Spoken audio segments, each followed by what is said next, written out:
Hello दोस्तों, कैसे हैं आप सब। उम्मीद करता हूँ आप सब अच्छे होंगे, स्वस्थ होंगे, मस्त होंगे। कहानी की दुनिया मोरल स्टोरी में आप सबका बहुत बहुत स्वागत है। दोस्तों, आज आपके लिए बहुत ही अच्छी पौराणिक कथा लेकर आए हैं। आइए सुनते हैं दोस्तों आज की ये कथा। सालों पहले नल नामक एक राजा राज किया करते थे।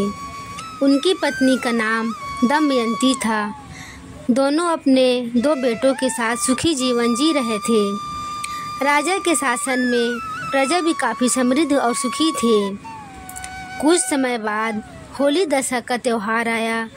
दोपहर के समय जब रानी अपने कमरे में आराम कर रही थी तो एक ब्राह्मण महिला राजमहल आई और रानी से मुलाकात करने की इच्छा जताई। आज्ञा मिलने पर उस ब्राह्मणी को रानी के पास ले जाया गया। रानी के पास पहुंचकर उस महिला ने कहा, हे महारानी, ये दशा डोरी तुम ले लो। इस पर वहाँ खड़ी दासी भी बोली, हाँ महारानी, आज होली दशा है और आज के दिन विवाहित महिलाएं दशा माता का व्रत करती हैं। इस व्रत में महिलाएं इस डोरी की आराधना कर उसे अपने गले में बांधती है। इसे बांधने से घर की सुख शांति बनी रहती है। दासी की इस बात को सुनने के बाद रानी दमयंती ने उस डोरी की पूजा कर उसे अपने गले में बांध लिया। कुछ दिन बीतने के बाद राजा नल ने अपनी पत्नी के गले में उस डोरी को बंधा देखा। उसे देखते ही राजा ने अपनी पत्नी से पूछा, हे पीर, आपके पास इतने सोने के हार होने के बावजूद इस डोरी को क्यों बांध रखा है। रानी दमयंती राजा के सवाल का जवाब दे पाती कि इससे पहले ही राजा ने उनके गले से डोरी निकाल कर फेंक दी। इसके बाद रानी ने जमीन से डोरी उठाई और कहा, महाराज, यह कोई सामान्य डोरी नहीं है, यह तो दशा माता की डोरी है। आपने इसका अपमान करके सही नहीं किया। रानी की बात सुनकर राजा ने कुछ नहीं कहा और वहाँ से चले गए। उसी दिन रात को राजा ने एक सपना देखा। सपने में दशा माता एक बूढ़ी औरत के रूप में आई और राजा से कहा, हे राजन, अब तेरी अच्छी दशा समाप्त हो रही है और बुरी दशा की शुरुआत होगी। तुमने मेरा अनादर करके सही नहीं किया। इतना कहकर वह गायब हो गई। इस घटना के बाद जैसे तैसे वक्त बीतता गया, वैसे वैसे राजा का शौर्य कम होता चला गया। समय के साथ साथ राजा की संपत्ति और सुख शांति सब खत्म होने लगी। धीरे धीरे उनका परिवार भूख से तड़पने लगे। अपनी इस स्थिति से परेशान होकर एक दिन राजा नल ने अपनी पत्नी से कहा, आप हमारे दोनों बेटों को लेकर अपने माता पिता के घर चली जाइए। इस पर रानी दमयंती बोली, नहीं स्वामी, मैं इस हालात में आपको अकेला छोड़कर कहीं नहीं जाऊंगी। आप चाहें जैसी स्थिति में रहें, मैं हमेशा आपके साथ ही रहूंगी। यह सुनकर राजा ने कहा, ठीक है, फिर हम किसी दूसरे देश चलते हैं। वहाँ हम जीवन यापन के लिए कोई काम कर लेंगे। राजा की बात मानकर रानी दमयंती उनके साथ अपने दोनों पुत्रों को लेकर दूसरे देश जाने के लिए राजी हो गई।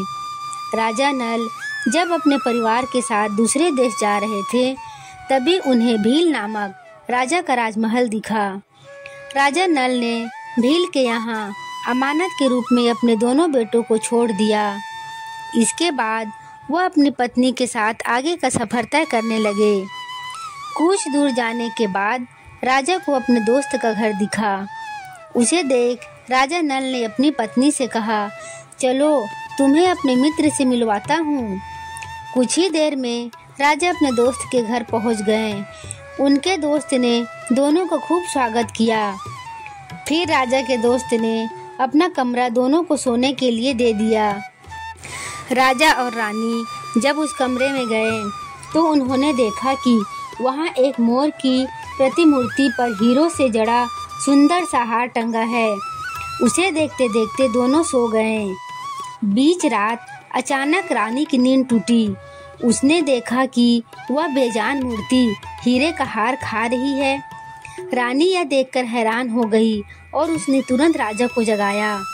राजा नल भी इस दृश्य को देखकर दंग हो गए। फिर दोनों ने सोचा कि सुबह होने पर अगर दोस्त ने पूछा कि हार कहाँ गया तो क्या जवाब देंगे। इसी सोच के साथ चोरी के इल्जाम के डर से दोनों रात को ही महल छोड़कर चले गए। अगली सुबह राजा का मित्र और उसकी पत्नी उस कमरे में गए। वहाँ उन्होंने देखा राजा नल और रानी दमयंती नहीं थे। तभी उसकी पत्नी की नज़र उस मोर की मूर्ति पर पड़ी। हीरे का हार गायब देखकर वो बोली, आपके मित्र कैसे निकले? हीरे का हार लेकर भाग गए। इस पर राजा के दोस्त ने अपनी पत्नी से कहा, नहीं पीर, ऐसा नहीं है।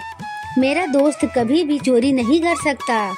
तुम उसे चोर मत कहो। उधर राजा नल और उसकी पत्नी जब वहाँ से निकले तो कुछ ही दूर चलने के बाद रास्ते में राजा की बहन का घर आया। राजा ने एक दूत से अपने बहन के घर खबर भेजी कि उसके भैया और भाभी वहाँ आए हैं। राजा की बहन ने दूत से पूछा कि वह दोनों कैसे हैं। इस पर दूत ने बताया, दोनों पैदल चलकर आ रहे हैं और वे बेहद दुखी भी लग रहे हैं। दूत की बात सुनकर बहन अपने साथ खाना लेकर उनसे मिलने पहुंची।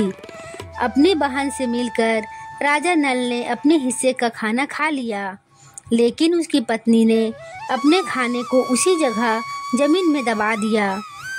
इसके बाद राजा और रानी दोनों वहां से आगे सफर के लिए निकल गए। कुछ दूर जाने के बाद उन्हें एक नदी दिखाई दी। राजा नदी के पास जाकर मछलियों को पकड़ने लगे।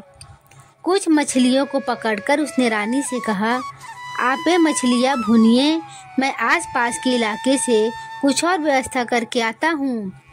इतना कहकर राजा एक गांव गए। वहाँ एक व्यक्ति सभी को भोजन करा रहे थे।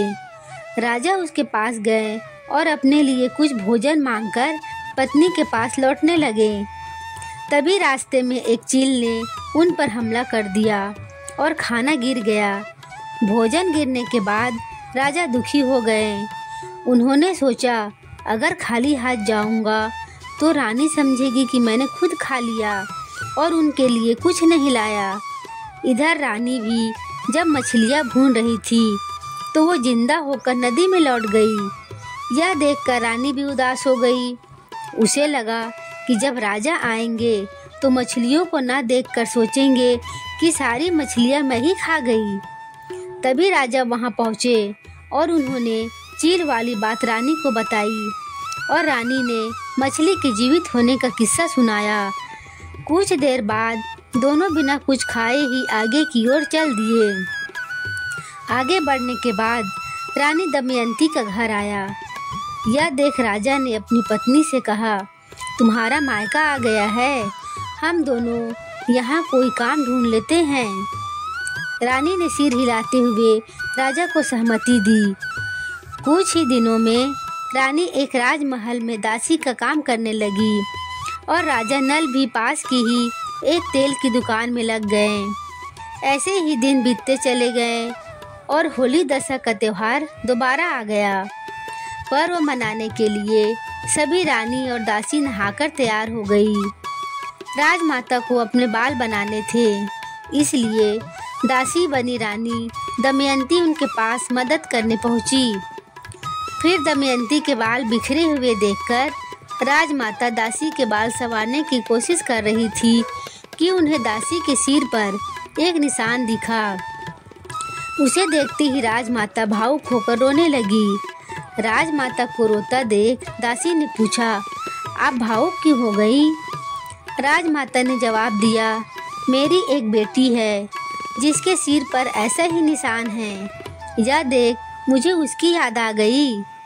यह बात सुनकर दासी ने कहा, हे माता, मैं ही आपकी वो बेटी हूँ। अब मेरी हालत ऐसी हो गई है क्योंकि मैं और मेरा परिवार बुरी दशा से गुजर रहे हैं। हमें दशा माता का विशाप मिला है। यह सुन राजमाता ने कहा, बेटी तूने ये सारी बातें मुझसे अब तक छुपाकर क्यों रखी? इसके जवाब में बेटी ने कहा, अगर मैं यह बात आपको बता देती तो मेरे बुरे दिन समाप्त नहीं होते। आज फिर से दशा माता का व्रत है और मैं यह व्रत रखकर दशा माता से माफ़ी मांग लूँगी। तभी राजमाता ने पूछा कि हमारे दामाद कहाँ हैं। बेटी ने बताया कि वह पास के ही एक तेल की दुकान में काम कर रहे हैं। राजमाता ने तुरंत कुछ लोगों को भेजकर अपने जमाई को महल बुलवाया। फिर उन्होंने अपने जमाई को नए वस्त्र देकर तैयार होने और भोजन करने को कहा। बाद में मिलकर राजा और रानी दोनों ने दशा माता की पूजा की। पूजा करने के बाद राजा नल और रानी दमयंती को अच्छी दशा लौट आई। दशा ठीक होने के बाद राजा ने अपने ससुराल में कुछ दिन बिताए और फिर अपने राज्य वापस लौटने की इच्छा जताई। दामाद की बात कमान रखते हुए रानी दमयंती के पिता ने काफ़ी धन संपत्ति देकर बेटी दामाद को विदा किया। अपने प्रदेश की ओर लौटते समय रानी उस जगह पर गई जहां उसने मछलियों को भुना था और राजा के भोजन पर चील ने हमला करके गिरा दिया था। वहां से निकलने के बाद राजा दोबारा अपनी बहन के घर पहुँचे। यहाँ पहुँचते ही फिर से एक दूत ने राजा की बहन को बताया कि उसके भैया और भाभी आ रहे हैं। बहन ने उस दूत से उनका हाल चाल जाना।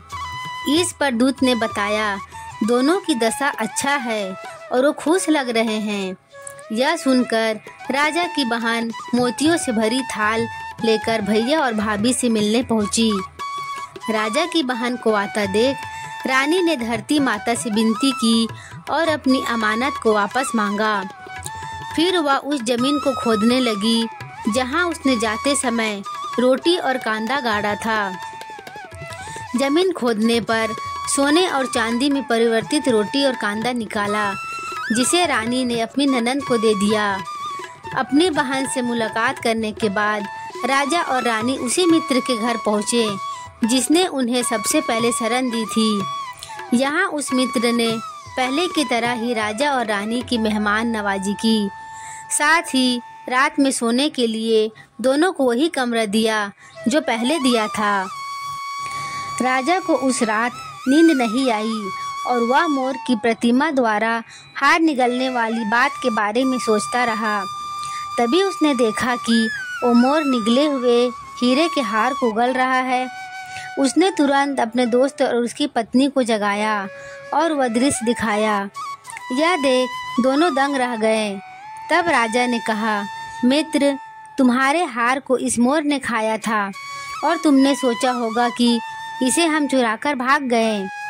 अपने दोस्त को सच्चाई बताने के बाद राजा और रानी महल भील के पास पहुँचे और अपने बेटों को वापस मांगा।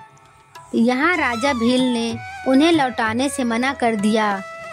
इस पर गांव के लोगों ने कड़ा विरोध जताया, जिसके बाद राजा भील ने बेटों को लौटा दिया। फिर राजा नल और रानी दमयंती अपने बेटों के साथ नगर की ओर लौटने लगे। अपने राज्य पहुंचते ही वहां के लोगों ने धूमधाम से राजा का स्वागत किया। इसके बाद राजा पहले की ही तरह खुशी खुशी अपने परिवार और प्रजा के साथ जीवन व्यतीत करने लगे। कहानी से सीख, हमें कभी भी भगवान का अनादर नहीं करना चाहिए। ऐसा करने पर बुरे परिणाम झेलने पड़ सकते हैं।